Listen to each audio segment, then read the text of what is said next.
जय गुरु जी। शुक्राना गुरु जी। गुरु जी, मैं अपना सत्संग गुरु जी के मंत्र जाप से शुरू करती हूँ। ओम नमो शिवाय, शिव जी सदा सहाय। ओम नमो शिवाय, गुरु जी सदा सहाय। संगत जी, ये मेरा परसों का सत्संग है। मैं कई दिन से गुरुपा को बोल रही थी कि गुरु जी, आप सबको तितली के रूप में दर्शन देते हो, लेकिन मुझे तो कभी दिए नहीं। मैं बालकोनी में भी बैठती हूँ। तो संगत जी, परसों दोपहर को ऐसे ही हुआ। 2:30 बजे हम लोग नीचे बैठे, सारी लेडीज अपनी मीटिंग कर रही थी कि अपनी बिल्डिंग में हमने शिव जी का विवाह फंक्शन करना है। तो बस वही उसी की बुकिंग का सारे अरेंजमेंट्स के बात कर रही थी, तो एकदम से हमारे सब के बीच में से निकल के ऑरेंज कलर की तितली निकली और एक गोले में से सबके आगे से घूम के तो वो पार्किंग स्टैंड के नीचे उधर को चली गई। मैं देखती रही कि दोबारा से आएगी या नहीं आएगी, लेकिन गुरुजी ने जैसे कहते थे कि मैं तुझे तितली के रूप में दर्शन दूंगा, उन्होंने मुझे तितली के रूप में दर्शन दिए। हमें ब्लेस कर दिया कि तुम लोग जो प्रोग्राम बना रहे हो वो मेरी तरफ से ब्लेस्ड है, आप लोग करो। संगत जी, बहुत खुशी हुई उस दिन। मैं बार बार फिर भी बैठी देखती रही कि दोबारा से तितली कहीं से आएगी, लेकिन नहीं, वो दोबारा से नहीं आई। बड़ी प्यारी ऑरेंज कलर की तितली थी, बस आगे से ही निकल गई। शुक्राना गुरु जी, आपका अनंतम अनंतम शुक्राना। आपने हमें ब्लेस कर दिया कि हम जो भी कर रहे हैं अच्छा कर रहे हैं।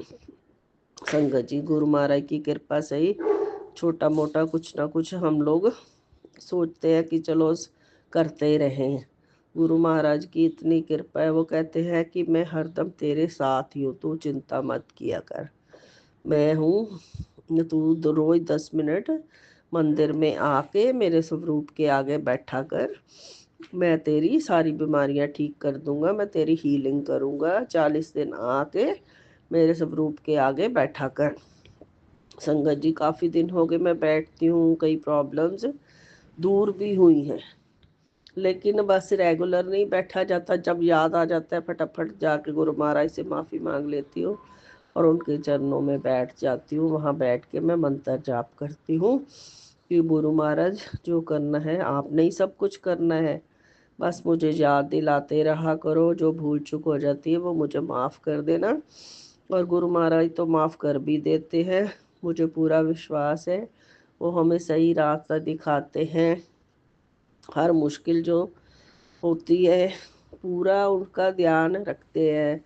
और पहले मैं सोचती थी कि गुरु महाराज को कहती थी, गुरु महाराज आप टेलीपैथी से कैसे बातें करते हैं, मुझे तो समझ नहीं आता। लेकिन 2-4 बार फिर एक दिन मैंने कहा कि मुझे भी तो टेलीपैथी से आंसर दो मेरे सवाल का, तो उन्होंने दिया। तो अब भी देते हैं। कई बातें होती हैं जो मैं उनको कहती हूँ, सोचती हूँ कि ये कैसे, तो उसी टाइम स्क्रॉल करते करते थोड़ी देर में ही उनका मैसेज आ जाता है, उनका जवाब मुझे मिल जाता है। शुक्राना गुरु का, हर टाइम अंग संग रहने का शुक्राना। गुरु महाराज कहते हैं कि मैं तेरे बच्चे का भी ध्यान रखता हूँ, उन्हें भी निरोगी काया बख्शूंगा। तू चिंता मत कर, हर दुख तकलीफ मैं दूर करूँगा। तू बस रोज सुबह उठ के जल प्रसाद लेते रहे और जल प्रसाद का घर में भी पूरा छिड़काव किया करो। मैं संगत जी, जब याद आता है, जल प्रसाद लेती तो हूँ मैं भी, मेरे हस्बैंड भी, और जब जिस दिन फिर याद आता है तो मैं 4-5 दिन बाद जल प्रसाद का छिड़काव घर में भी करती हूँ। शुक्राना गुरु का, अपने बच्चों का ध्यान रखने का शुक्राना, हर पल अंग सा रहने का शुक्राना। शुक्राना गुरु पर। संगत जी, मैं यहीं अपने सत्संग को विराम देती हूँ। अगला सत्संग फिर जब गुरु महाराज मुझे मौका देंगे तो मैं आपके साथ शेयर करूँगी। ओम नमः शिवाय, शिव जी सदा सहाय। ओम नमः शिवाय, गुरु जी सदा सहाय। जय संगत जी, जय गुरु जी, जय संगत जी।